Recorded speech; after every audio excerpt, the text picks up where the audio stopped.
Hello my dear viewers, and welcome back to a bit of a weird and unusual video of mine. Today we'll be talking about couch gaming or sofa gaming, depending on which term you prefer to use. Anyway, today I'll present you guys with a solution that allows you to play PC games on one's couch while being all comfy, yet there's no need to sacrifice any of your precision.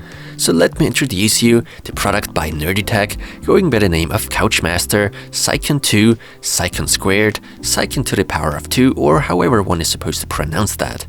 I have no clue.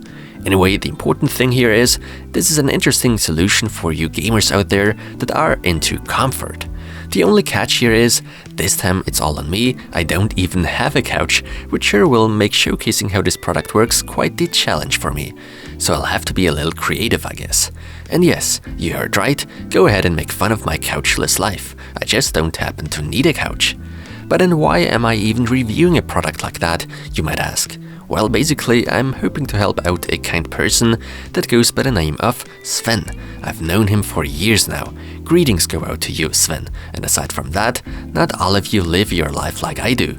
I'm a bit of a strange person, I totally admit that, but you from time to time might want to actually lay back in your comfortable couch or maybe even in your bed and do some PC gaming without having to sacrifice any of your precision.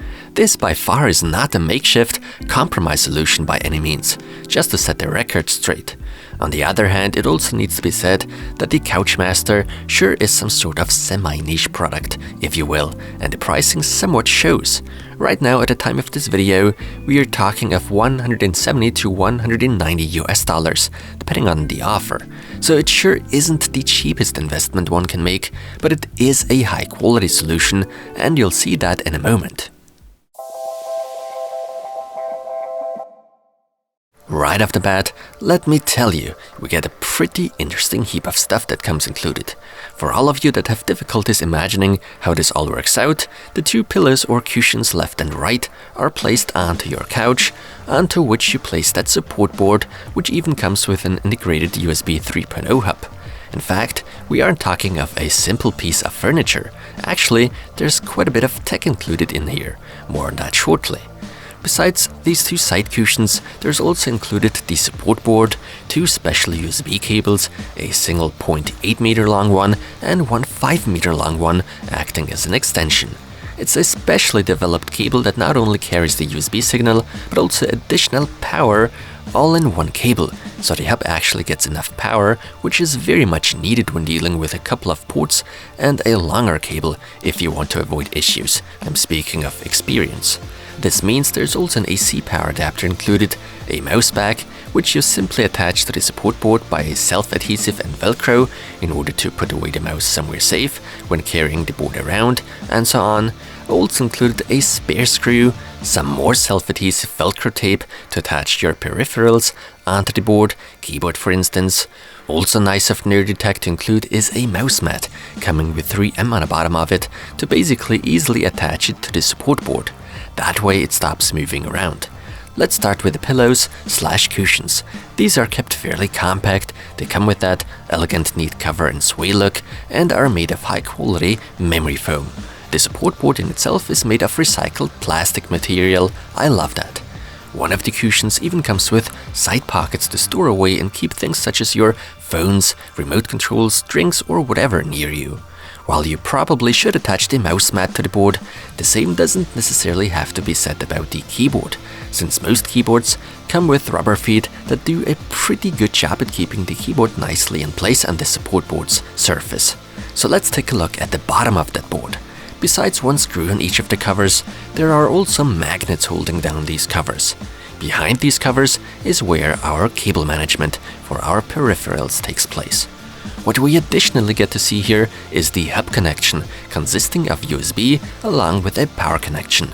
Two USB ports, through the tunnel and out the other end, we get two more USB ports and also lots of room for cable management. The shorter USB hub cable you would either route out through the left or right of the support board and then connect it with the 5 meter long cable on the exterior, with a cable going to your PC and AC power adapter, respectively. The cables of the peripherals, such as the mouse, you would normally route through those cutout holes designed for it. leading into the port/cable management chamber, so to speak. I, however, had to notice one specific thing, and that is that not all cables actually fit through those cutouts, especially if you happen to own more sophisticated peripherals. So I had to come up with a plan B, meaning I decided it was time to try to get the cable in from this side. I do admit it was a bit of a tight fit, also not really aesthetically pleasing, but at the end of the day it got the job done and the cover did somewhat go back on with the help of the screw. If cables don't cause any issues, things look as clean as behind cover number 2. And yeah, overall I'm pretty happy with the end result, and I sure can imagine having a great, comfortable gaming experience with this sort of setup on a couch. I guess you could imagine me being the lamp in this scene. I mean, there certainly are similarities as far as my body type is concerned. Those of you, however, that don't happen to come with as much fantasy power to turn inanimate objects into humans, feel free to stare at me, sitting on my chaotic studio carpet floor, pretending it to be a couch of some sort. Well, it's not too different, huh? No, but jokes aside, it's a bit of a silly presentation of mine, I am aware of that. But if there was a real couch, in the long term you'll even get some obvious health-related benefits over more traditional couch gaming setups. That's thanks to the much better ergonomic posture. nerdytec has a nice illustration for that. Nice and handy, I personally find that USB ports are not only limited to the interior of that support board, but also we get 2 easily accessible ones on the top. One of which even designed for quick charging of smartphones, for instance. All in all, it's an interesting product, for the most part with flawless execution if you ask me. What could or should be improved with a future version or successor to the CYCON² is the cutout size, so even the thickest of cables of peripherals still can get through. Nonetheless, I could easily and cleanly disguise my issue ahead with that.